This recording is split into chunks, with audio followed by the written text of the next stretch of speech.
Hi, I am Rabbi Mendel Kastel, and welcome to Navigating Antisemitism, a practical podcast that opens up real conversations about how antisemitism is showing up in everyday Australian life.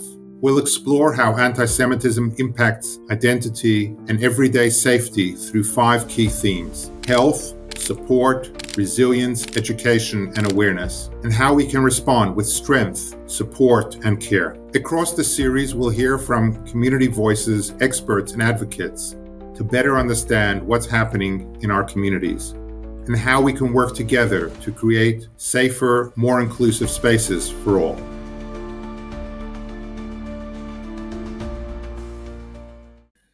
So welcome to another podcast discussing anti-Semitism and general discrimination.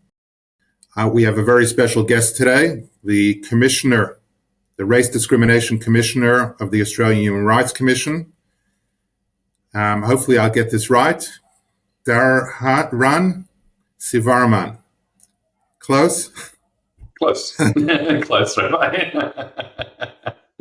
But it's great to have you here today. The Commission plays a very important role in making sure that racism and our society really knows how to get on with each other and to be sensitive to each other, be careful, assuming that most people want to be sensitive and kind to each other, but sometimes we need bodies like yours to be able to monitor and give guidance, etc. And that's why it's so wonderful to have you here. I'm Rabbi Mendel Kastel, the CEO of Jewish House, and we're an organization that helps people in crisis. And during this time where the Jewish community has experienced significant rise in anti-Semitism, Jewish House has stepped in to be able to provide support to people who are experiencing anti-Semitism, people who are distressed by what they're seeing, what they're hearing, and obviously those who are experiencing it firsthand. So therefore, it's really wonderful to have you here with us today. So thank you. Thank you. So as Discrimination Commissioner, you're likely to hear from people with a wide range of experiences. What are some of the most common misconceptions about what is considered racial discrimination and what is not? So I think the first misconception is people often think about racism as just being interpersonal racism. So they think if I don't say something racist to you, or if I don't see someone saying something racist to someone else, then racism doesn't exist. And that completely ignores racism that's systemic, that's within our institutions. I think that misconception means people don't feel the responsibility to do more, to engage in anti-racism work, to change our systems and institutions so that they properly reflect all of us, so that they're safe for all of us. Because people can often encounter systemic racism. It can be from when you're applying for a job, and there's plenty of data that shows this, that people with Anglo-sounding names are far more likely to get interviews than those with non-Anglo-sounding names. And that's a systemic issue too. When you enter the workplace, is it culturally safe for you? Does it recognize your religious customs? As a Jewish person, does it recognize your particular requirements? If you're religious, to pray. If you're secular, does it recognize your cultural history? Are you seen as the right fit for leadership? Often there's a very particular cultural type that's seen as leadership, which more often than not tends to be Anglo-white male. And all those things are systemic. They're not people saying something to someone else that's derogatory. I mean, of course, that happens and it's bad. Its impact is far worse than people might realize. But in a sense, I think that's the popular misconception about racism. People often, you hear them saying, oh, racism, that's just a few bad eggs. And I go, actually, no. It's if your system is racist, then it allows that interpersonal racism to occur. And sometimes it enables it, and sometimes it does nothing to stop it. So that's a very interesting point. But I guess racism happens in all communities, and different things contribute to racism, and therefore it's important that we call it out wherever it is. Would you sort of agree with that we need to recognize that even, some of the minority groups, unfortunately, participate or have certain misconceptions and therefore need to be educated, or in some cases, even going further and pulling them into line. Yeah, I think the first thing is, yes, I agree that we need to build racial literacy. What you're talking about, in a sense, when you say educate, make people aware, I call that building racial literacy. And to kind of explain that in a very basic level, if you, Rabbi, or I walk into a room, just based on the way we look, based on our names, people will have assumptions about us. And they may not realize that, and they may not acknowledge that. But understanding that is racial literacy. The next step is raising it and understanding how a system or institution, like a school or a workplace or a health service, how that might advantage or disadvantage someone based on race. And that requires active learning. It means that you acknowledge that you can learn more. It requires you to be curious about others. And want to know more and come from a strengths-based perspective. Too often we think about people who are different from a deficit lens. We think, well, you don't fit in. You're not like what the majority looks like. Therefore, you're probably not as good, and you need to change and to fit in and to be like us, which completely ignores their strengths. And of course, you will know Jewish people far better than I, Rabbi, but I think it ignores our history, that not many people know that there were Jews on the first fleet, many of whom actually became educators within Australian society because of the skills and the knowledge that they brought. Now, that's a wonderful, beautiful contribution to our history. And yet we have this notion of our history being really narrow. We just think about the white Anglo person who came and the white Anglo colonial history. We don't think about that broader history. One note of caution I would say, just in terms of your last comment about communities, all communities can improve their racial literacy, but we really need to be careful to not buy into this notion that's happened, and it really has happened a lot recently, where people pit communities against each other. And then they go, oh, they bring their problems with them. That's right, they're fighting amongst each other. They bring their problems with them. They should just go back to where they came from. As you would know, Rabbi, and I've seen the wonderful work that you do in terms of interfaith and intercommunity engagement.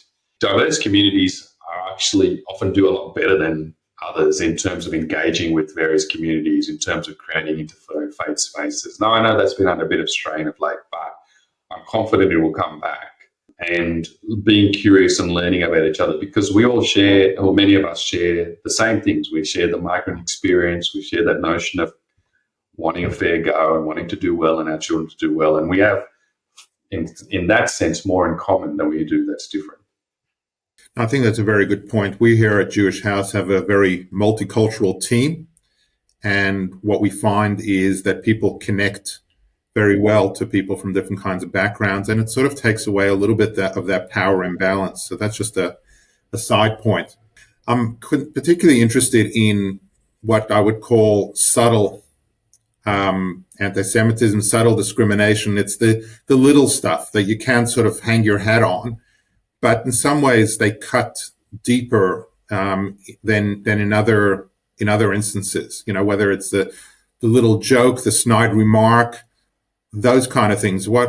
And I guess as a commissioner, that's probably the even harder areas to really contain or educate, because people sort of think, oh, big deal. What does that really mean? Yeah, and the thing I would say is there's nothing casual about racism. It cuts. It's much more than skin deep. I mean, racism, the sort of thing that can leave a scar on your soul, because it invalidates you. It dehumanizes you. It reduces you to being much lesser than who you are based on something you have no control over, or something that's integral to you, your color of your skin or your ethnicity or your background, things you don't necessarily choose, or you may choose and are actually integral to your sense of identity. Again, this is why I think we have to say, look, we need to do more than just focus on interpersonal racism, because I think interpersonal racism will continue for as long as systems and institutions allow it. And I'll give you an example. Social media is rife with anti-Semitism, horrific anti-Semitism. And one of the reasons that can happen is because of a lack of regulation of social media. And in some senses, because their business models are based on the propagation of hate, because it brings people onto their platforms. So there's a structural issue in that if you don't regulate the interpersonal racism, the remarks and so on can continue, the stereotypes, the tropes can continue. And same within workplaces, if you don't build racial literacy, then people don't necessarily understand. They might say something thinking, oh, well, that's just an off-the-cuff comment. How could you be upset by that? Not understanding that you might cut a person to their identity. If it's a Jewish person, you may not realize the generations of trauma that person has carried, particularly in Australia, where so many Jewish people who live here are descendants of Holocaust survivors. And there's a long history of trauma there. So I think in that sense, I don't like the term microaggression. I mean, I know why it's used, because I think maybe it's micro in the delivery, but the impact is not micro, and the impact is far more significant in its magnitude. So these kind of, call them micro, call them whatever you like, really have very cutting effects on their psychology, on their even on their resilience, on their confidence. So tell me a little bit, what's been your experience in seeing how racism, discrimination really affects people? Yeah. One of the things I've had the privilege of doing in the last, say 9 odd months is engagement with the Jewish community through a project we're running called Seen and Heard. And I've been very grateful to community members who I understandably have a distrust of, say, the institutions like the Commission and others, and government more broadly. The thing that comes through when you listen to the talk, it's things like, I feel invalidated, I feel dehumanized, I don't feel safe displaying my identity in public, I don't feel accepted, I don't feel Australian, I've never felt like this before, but I feel like that now. And that's really profound in terms of impact. That goes to your very sense of identity and place and belonging. So it's far more than just minor hurt feelings. It's actually about your sense of identity. And coming back to anti-Semitism, which you touched on, there is an interesting element to it, and we recognize it very much, or we should even more so, with regards to our First Nations, recognizing trauma, intergenerational trauma. They're now saying that there's even a genetical kind of trauma that's passed on, even without knowing what's actually happened to parents or grandparents. Somehow there is some science that's showing that. So there's a particular sensitivity which different people who've experienced different kinds of things in different families, which goes beyond sort of, and this is probably difficult for a commissioner who's sort of trying to set policy and rules and guidance to sort of say, okay, this is the threshold. But for somebody who's experienced certain history, different words mean, you say gas to Jews, things like that, have cut much deeper than what a average sort of threshold might be for a different kind of community. How do you sort of manage that, recognizing that different communities have specific sort of sensitivities? You need to have community involved. You need to engage with them, and you need to have community-led solutions, recognizing that community understands better than anyone else how they feel and how they're impacted by actions. So you try and flip it from a deficit-based approach to a strengths-based approach. Often when it's a very top-down solution from whoever it might be, government or others, they go, okay, this is what we think will work for you, because we recognize, or to some extent, that you have problems and you are suffering, and we'll tell you what to do. Now, the first part might be right in terms of recognizing there are problems, but it's the second part that falls down. Whereas if you say to a community, we recognize that you've issues, we'll learn from you and you help us understand what the solutions might be. Because you mentioned First Nations, and one of the things that I've heard First Nations people say is, we're not resilient, we're resistant, and recognize that our the fact that we've remained connected to our culture despite the most terrible things that have tried to destroy our culture. We've managed to maintain our connection. That is we're resistant to what's happened to us. And I think with Jewish communities, they might say, despite the fact that there have been some of the most violent events in history to try and dismantle and destroy our culture, we still hold on to it, and we know it, and that is a sign of strength and something to recognize. It's interesting because, we say to children in child protection, we say if something doesn't feel right, then it probably isn't right. And I think there's probably an element of that too, particularly if for people who do want to be sensitive, people who do care about others, to think, how's that person going to feel about what I'm saying? And if they're not going to feel nice about it, it might not be illegal, it might not be against the guidelines, but it still should not be done. And I think that's an important one to sort of consider, particularly with, some of the messaging, some of the online media, even some of the protests, going out there and saying, well, what I'm saying might not be technically against the law, but it is hurting people. So I don't know what your thoughts are. Yeah, I think that there's always a balancing, of course, of principles and human rights principles when it comes to, say, free speech versus freedom of religion or freedom from racial hate. And that balancing act is something that's important for society, because it's very important for society, of course, to have the capacity to engage in free speech. It's integral to democracy. But it's equally important for society for people to be free from humiliation. And I think that sometimes the freedom from humiliation is perhaps more important than freedom of speech, and we have to acknowledge that and accept that as a limitation. So in a general sense, I think there are some well-established principles, international human rights principles, that talk about limitations on freedom of speech being only to the extent that they're necessary and proportional to the actual thing that you're trying to limit. And that's an important thing to maintain as well. So I think that we do have to accept there's a balancing of principles, but we have to accept part of that is that freedom from humiliation. But I guess it doesn't have to be illegal for us not to do it. Yeah, that's right. It might be perfectly. And we want to have harmony. Just because something is allowed doesn't mean you have to do it. The law is a blunt instrument, and the law sets parameters. But as a society, we can do more than what the law asks of us if we know that it's right. Many people don't report discrimination or different kinds of experiences that they have, possibly because they're concerned about backlash. They think that,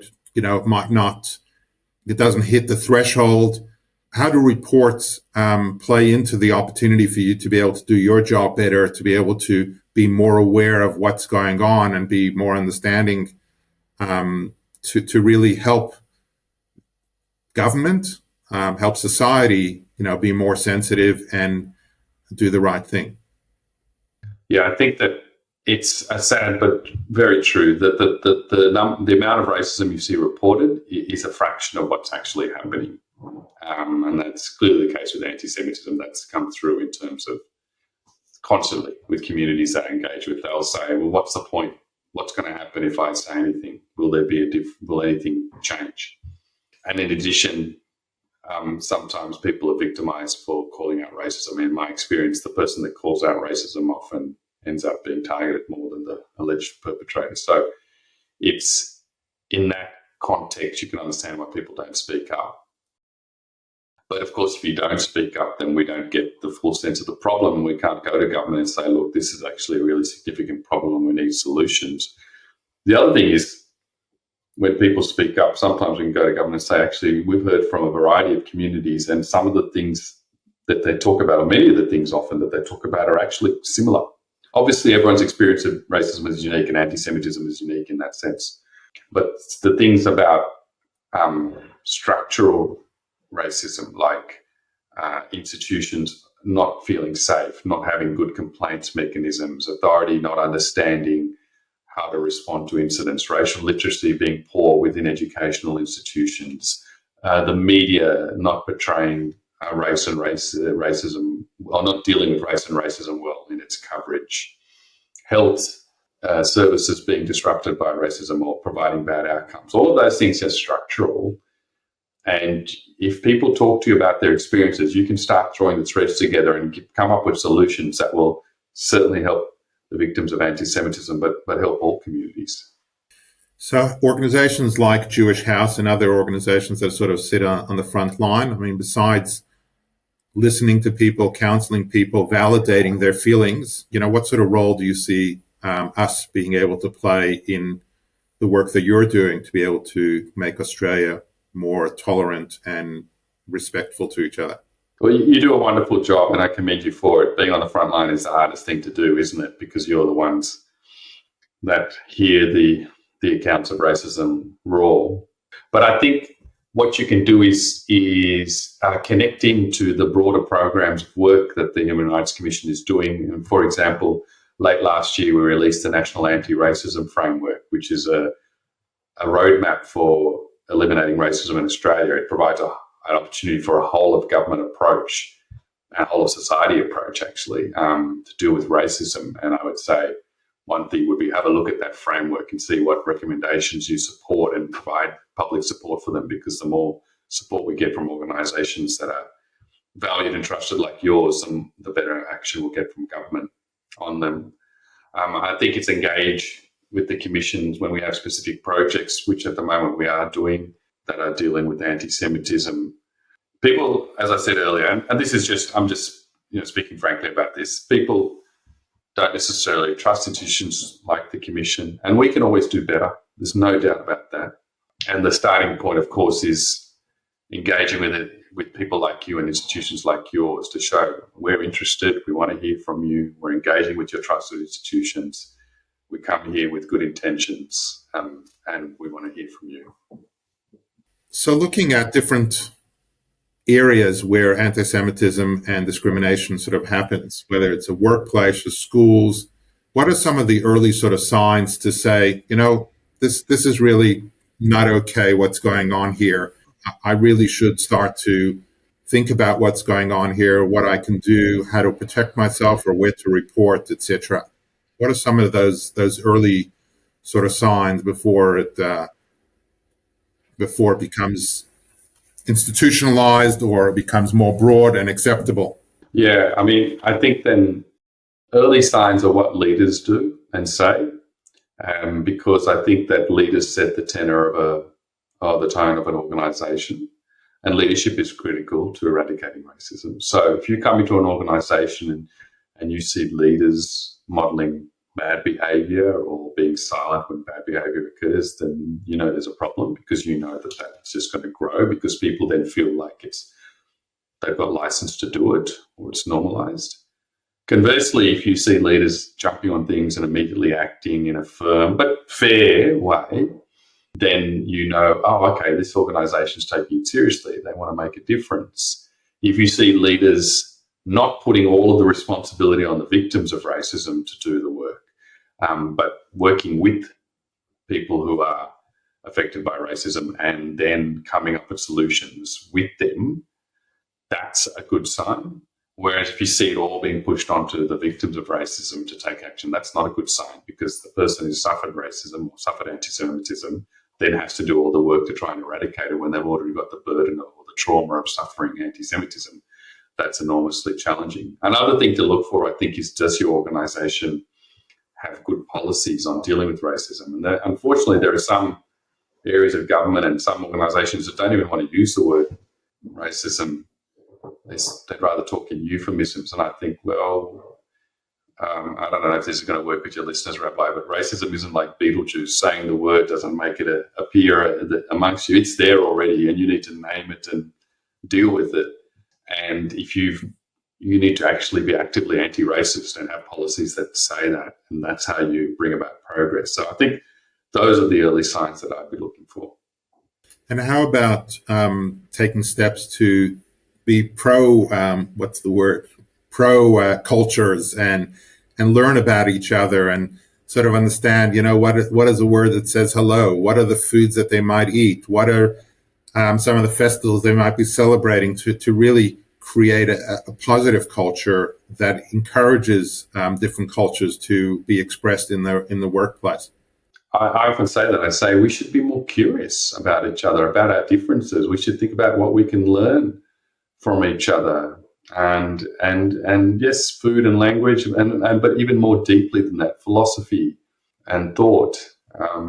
Judaism is such a rich, old religion with deep contributions to society at all levels, and we could all learn from that as we can from other religions. And I think, unfortunately, we don't have that happen in institutions. We usually have just one way of thinking. It stems from our colonial legacy, usually, remembering that many of our institutions were built in colonial times and then baked in during the White Australia policy. They're never designed to showcase Judaism or other cultures, and therefore they've been deprived. They've missed out on the opportunity to be broader, to be better by learning from others. So I think that curiosity is absolutely a good thing, and this is the thing. I think that it actually makes our lives better.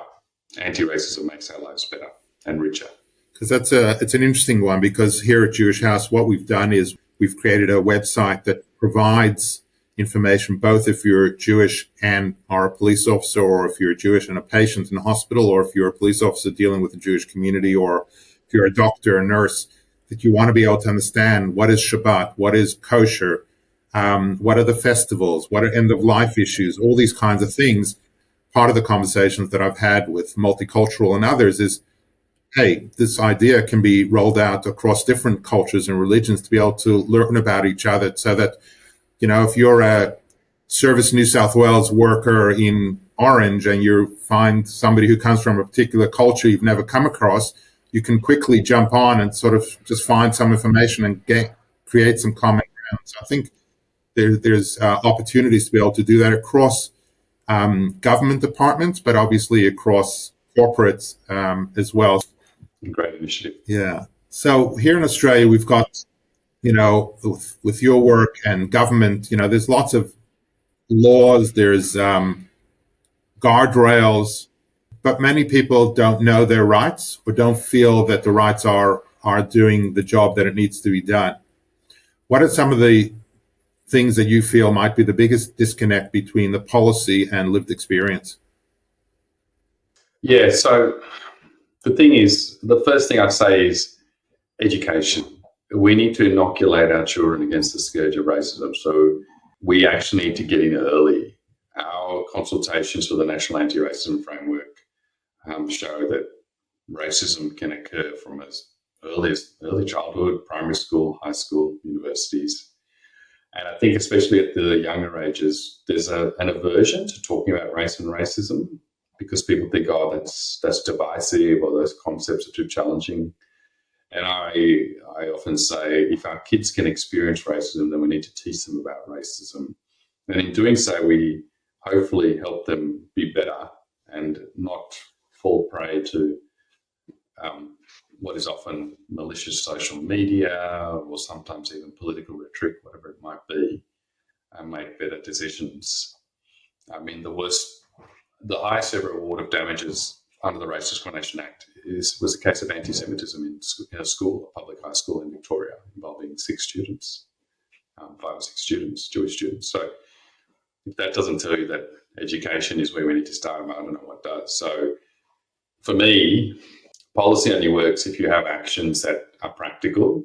So education, health, workplaces, media and the arts, and the justice systems. Those are the areas where we need to focus by building racial literacy, having anti-racism training, examining whether it be curriculum or policies, whatever it might be. So start building the change from the ground up.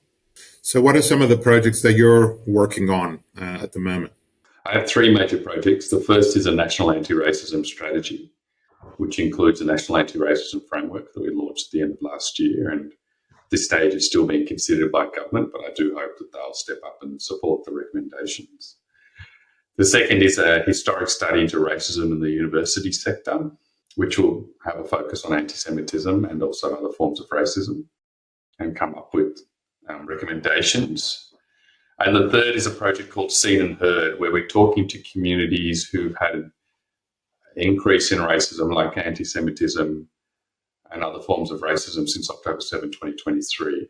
And we're engaging with those communities, and we're hoping to come up with a camp with not just one, it'll be a multitude, depending on the audience, of campaigns to try and help deal with the racism they've experienced. That's great work. So, we've talked about education as an important step, but for general people who might not be educators, who might just be people in the community, they might be working in the community, they might be working in different institutions, or just an individual. What are some steps and things that you think that individuals can and roles that they can play to be able to really make Australia a much more harmonious place?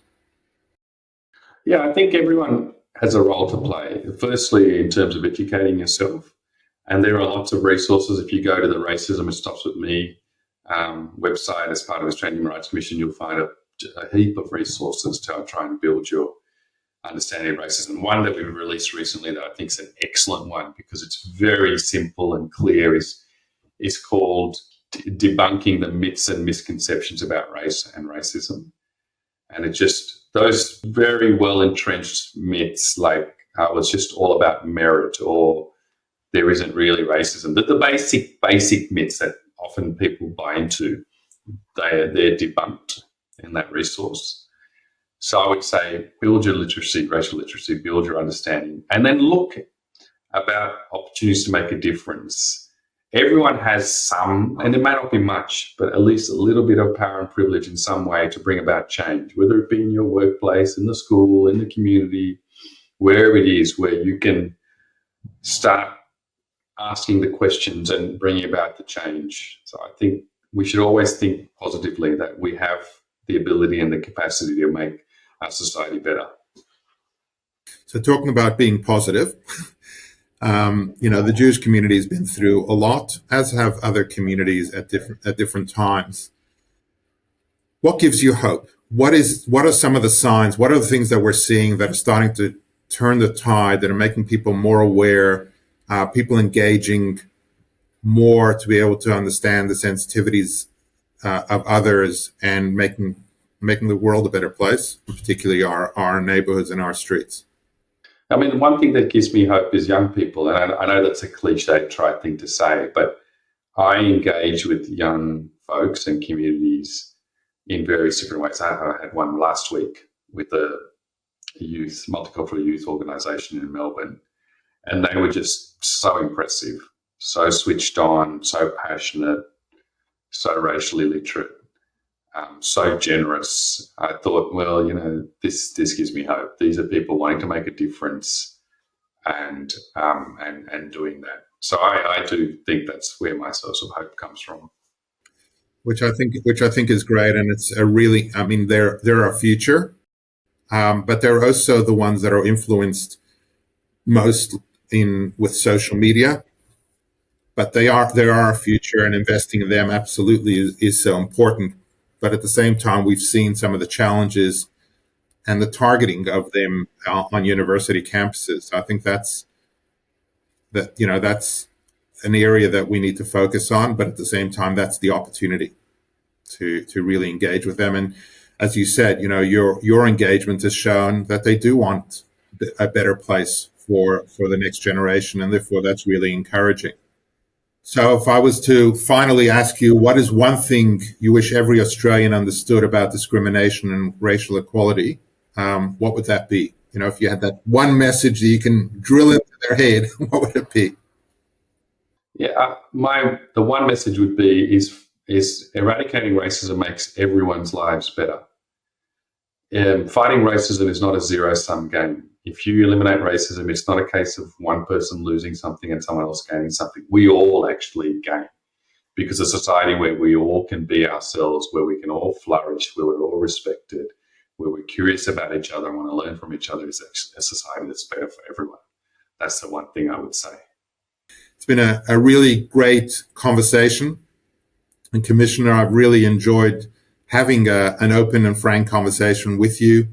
The work that you do is so important, and it's an important piece in the broader work that we're all doing to be able to make people feel more comfortable and supported.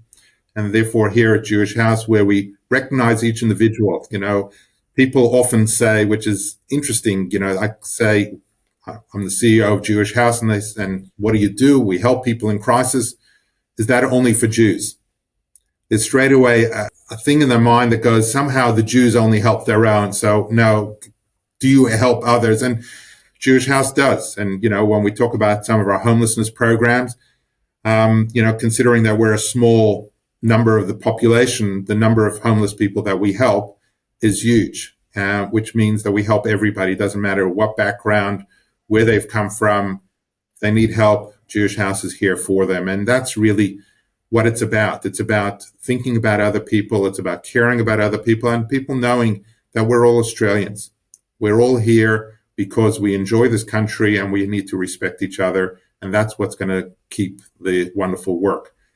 And therefore, the work that we're doing, we've created a platform called navigatingantisemitism.org.au, which has lots of different resources for people to be able to think about what they may be experiencing, where they might be able to get help, and we'll focus on how we can be there for each other and help each other. So thank you so much. I don't know if you have a last word you'd like to get in before we close. No, just thank you, Rabbi Kastel. I'm just really very grateful for the opportunity, and it's conversations like this that help make our society better. So thank you. Giridharan Sivaraman, thank you so much for joining us today, and I wish you a wonderful day and keep up the really important work that you're doing. And as we say in Hebrew, Toda Rabba. I don't know how we say thank you in your traditional language. Nandri. Nandri means thank you in Tamil. Nandri. Nandri. Thank you. Thanks for listening to Navigating Antisemitism. Antisemitism isn't always loud, but it is real and it affects lives in ways that deserve to be seen, heard, and understood. Let's keep the conversation going and work together to build safer, more informed communities. To access support, explore resources, or learn how to take meaningful action, please visit navigatingantisemitism.org.au.